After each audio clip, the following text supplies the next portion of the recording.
There are certain elements, things that people in the audience and fans of yours and people who are just getting to know you will find fascinating. Like, for instance, how do you work? What's your workroom like at your house? I presume you work at your house. Is there a particular room?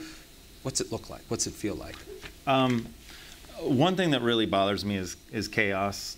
I have so much going on in here. Everything has to be organized, and it has to be ergonomically organized very well.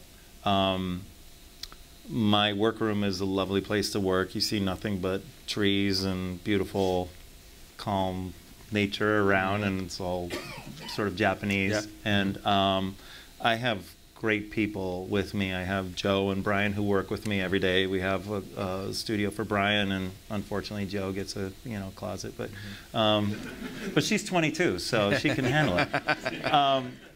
You know, it's kind of interesting. I mean, I don't like when you walk into a space, a creative space, and it's defined by tchotchkes of your history.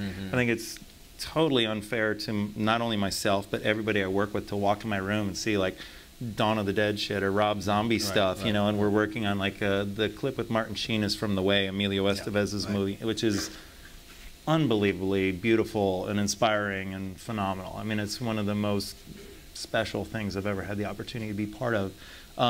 So how do you open yourself up to receive that feeling and that music when you got all this shit lying around? So neutral ambiance? I like it to be neutral, warm, and earthy. I don't want anything to say, oh, this is like scary guy, because what happened to me is like throughout my career, I was a jazz guy, and actually I was touring with Lisa Papineau. We had a band, and we're playing with Helmet and Limp Bizkit and Blink-182, and I couldn't even get an interview for a rock score for a movie because people thought I was a jazz guy, and then I became a hip-hop guy, and then a horror guy with Dawn of the Dead, and so forth. And so I think that that's not what I'm about. I don't need to wear that on my sleeve. Everything just kind of comes out through me, and I'd rather let my music and the whole process of working creatively with people speak for itself.